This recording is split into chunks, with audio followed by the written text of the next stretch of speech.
और जातीय जनगणना को मंजूरी दे दी गई है। ये बड़ा और ऐतिहासिक फैसला है जिसके लिए मैं अपनी तरफ से, मेरी पार्टी लोक जनशक्ति पार्टी रामविलास की तरफ से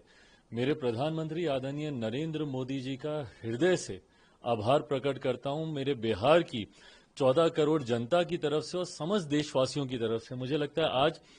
एक लंबी जो हम लोगों की इच्छा थी, मांग थी, ख्वाहिश थी, आज हर उस देशवासी की इस ख्वाहिश को मेरे प्रधानमंत्री ने पूरा करने का कार्य किया। लंबे समय से मेरी पार्टी इस बात की हम लोग मांग करते थे और कई बार हम लोगों को एक दूसरे के सामने दिखाया जाता था यही कह के कि बीजेपी अलग राह पर है तो उनके सहयोगी चिराग पासवान अलग राह पर हैं जब वो जातीय जनगणना की वो मांग करते हैं। पर आज एक बार फिर से साबित हुआ कि हमारी सरकार हर उस फैसले को लेगी जो जनता के हित में हो, जो गरीबों के हित में हो। जातीय जनगणना का सबसे ज्यादा असर देश के तमाम उन गरीब जातियों से आने वाले लोगों को होगा जो संभवतः अभी तक मुख्य धारा के साथ नहीं जुड़ पाए हैं, केंद्र राज्य सरकार की योजनाओं का उस स्तर पर लाभ नहीं ले पाए हैं जो अपेक्षित था। मुझे लगता है इसके होने से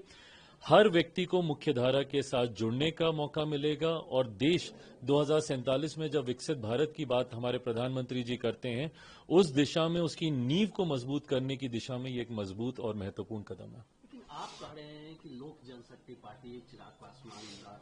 रामविलास पासवान जी की पार्टी का ये बड़ी जीत है, लेकिन तेजस्वी यादव जी का बयान आया है और उन्होंने कहा है कि ये समाजवादियों की जीत है, लालू यादव की जीत है, क्योंकि लालू यादव ने दबाव बनाया था और इसलिए वैसा। अरे प्रभु, ले लें जिसको जो क्रेडिट लेना है, पर ये वही लोग थे ना जो हमारी सरकार पे उंगली उठाकर, हमारे प्रधानमंत्री जी पर उंगली उठाकर कहते थे कि भैया ये लोग नहीं करने वाले हैं। घर घर गांव गांव घूमकर ये लोग यही प्रचार करते थे ना और नारा देते थे जिसकी जितनी आबादी उसकी उतनी हिस्सेदारी, ये तमाम बातें। पर आज प्रधानमंत्री जी के इस फैसले से, हमारी केंद्र सरकार के इस फैसले से मैं मानता हूं कि कई और लोगों की इसमें इच्छा रही होगी, बट सबसे ज्यादा महत्वपूर्ण है कि देश की एक बड़ी आबादी की इच्छा थी कि जाति आधारित जनगणना होनी चाहिए। उनकी इच्छा को, उनकी भावनाओं को सम्मान देने का काम मेरे प्रधानमंत्री के द्वारा आज किया गया।